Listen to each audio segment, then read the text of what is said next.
If someone mentions the king of Cretaceous North America, most people immediately think of the T-Rex, thanks to its legendary reputation. Many believe that the T-Rex and its tyrannosaurid relatives were the only major carnivores ruling this period. But there was another king that wasn't a T-Rex or even a tyrannosaur. It was a mighty Acrocanthosaurid known as Acrocanthosaurus. This colossal predator was actually the second largest theropod in North America during the Cretaceous, only behind the T-Rex. Acrocanthosaurus was a true force to be reckoned with. Its remains were first discovered in the 1940s, but it wasn't until the 1990s, when more complete specimens were found, that we truly understood its massive size. The largest individuals could reach up to 38 feet, that's 11.5 meters, in length, rivaling some famous T-Rex specimens like Titus and Stan. Although Acrocanthosaurus was more slender and less robust than T-Rex, it was still an impressive giant. Initially, scientists estimated its weight to be around 4.5 tons, but recent studies suggest it could have weighed between 3.6 and 5.5 tons, with some estimates going over 6 tons. Its massive size made Acrocanthosaurus the apex predator of its time, hunting a variety of prey, including ornithopods, ankylosaurus, and even sauropods. Paleontologists believe it specifically targeted the sauropod, Astrodon, and possibly the enormous Sauroposeidon, although it's likely preyed on younger or vulnerable individuals. Evidence of its hunting prowess comes from sauropod bones, with teeth marks matching those of Acrocanthosaurus. Acrocanthosaurus had a formidable set of tools for hunting.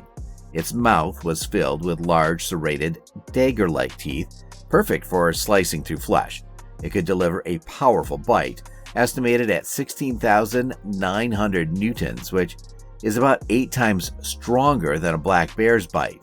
Its massive skull, reaching 4 feet, 1.23 meters in length, was designed for maximum impact while being relatively lightweight for its size, thanks to a large opening in front of its eyes. But the bite alone wasn't enough to bring down large prey. Acrocanthosaurus had well-built, muscular forelimbs with 3 sharp claws on each hand, which it likely used for grasping and killing prey.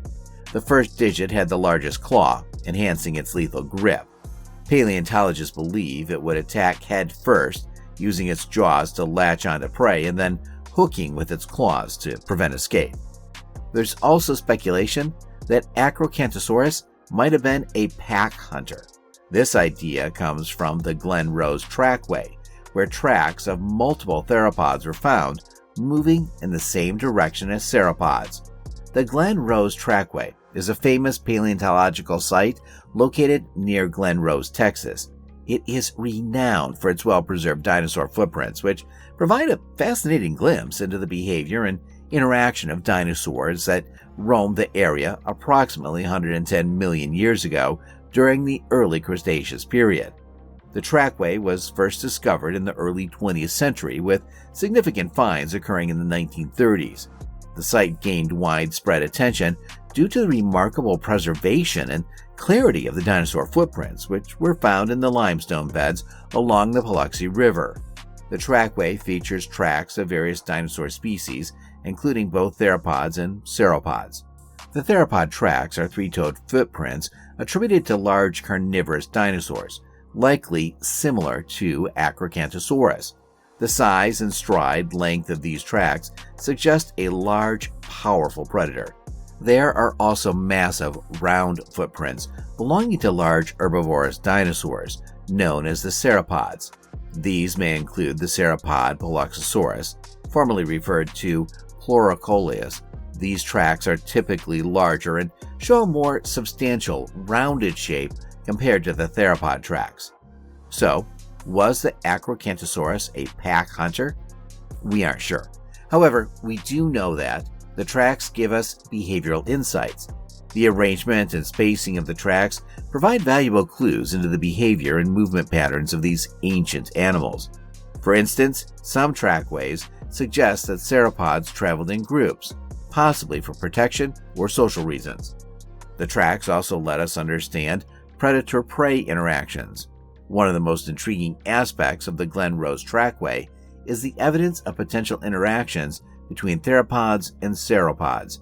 In some areas, the tracks of these two types of dinosaurs overlap, suggesting that predators may have been following or stalking the herbivores. Finally, speed and gait analysis of ancient animals becomes possible. By studying the stride length and depth of the footprints, paleontologists can estimate the speed and gait of the dinosaurs.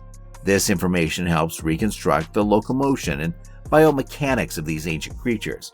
The exceptional preservation of the footprints is due to the specific conditions of the sediment in the area. The limestone beds were formed in a shallow marine environment, which helped to capture and preserve the details of the dinosaur tracks over millions of years. Research at the Glen Rose trackway relative to the Acrocanthosaurus continues, with paleontologists studying the tracks to gain further insight into dinosaur behavior and paleoecology. Advances in technologies such as 3D scanning and digital modeling allow for more detailed analysis and preservation of the trackway data. One of the most distinctive physical features of Acrocanthosaurus was its neural spines. These elongated spines ran down its neck, back, hips, and part of its tail, giving it the name high-spined lizard. These spines likely supported a ridge or hump of muscle, contributing to its powerful build. The exact purpose of these spines is still debated, with theories ranging from temperature regulation to communication or intimidation. Acrocanthosaurus ruled North America during the middle and late stages of the Early Cretaceous, primarily inhabiting areas like Texas, Oklahoma, and Wyoming. It favored environments close to water, such as floodplains and mudflats near coastlines. Thanks to its wide range, it coexisted with a variety of other dinosaurs, including Sauropelta, Tenotosaurus, and Deinonychus, as well as non-dinosaurs like Neosuchians, mammals, fish, lizards, and turtles. Among its potential prey would be astrodons. Astrodon was a medium-sized sauropod, reaching lengths of about 15 to 18 meters, that's 50 to 60 feet. It was one of the more common sauropods in North America during the Early Cretaceous. Another potential lunch would be the sauropod with the amazing name of Sauroposeidon. Sauroposeidon was one of the largest sauropods known, with estimates suggesting lengths of up to 34 meters, 112 feet, and heights reaching 18 meters or 59 feet. When its neck was extended, it was a massive and towering dinosaur. Acrocanthosaurus, using its powerful legs and stealth, would likely approach its prey quietly, waiting for the perfect moment to strike. It may have targeted younger or weaker individuals within a herd of sauropods. The initial attack would involve a sudden rush towards the sauropod, with Acrocanthosaurus using its massive jaw to latch onto the prey. Its dagger-like teeth, serrated and curved, would slice into the flesh, causing immediate and severe bleeding. As the Acrocanthosaurus delivered its powerful bite, the prey would likely thrash and struggle, attempting to escape. This struggle would result in deep gashes and puncture wounds, with blood pouring from these injuries. The takedown for larger sauropods like Sauroposeidon might take several minutes and possibly hours, and involve multiple bites and repeated strikes, the predator aiming for vulnerable areas such as the neck or legs to incapacitate the prey.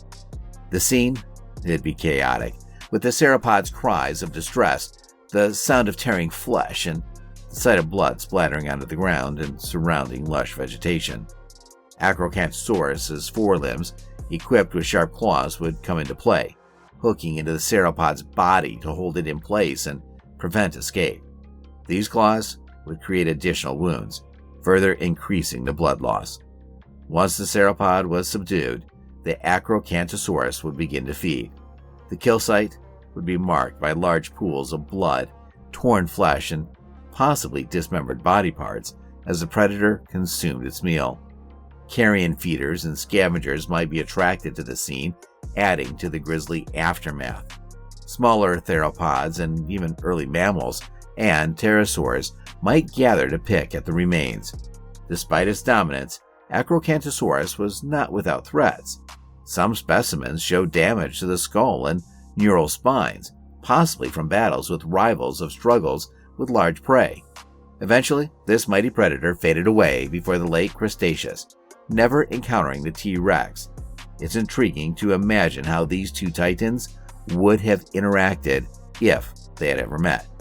If you found this deep dive into Acrocanthosaurus fascinating, be sure to check out our other videos.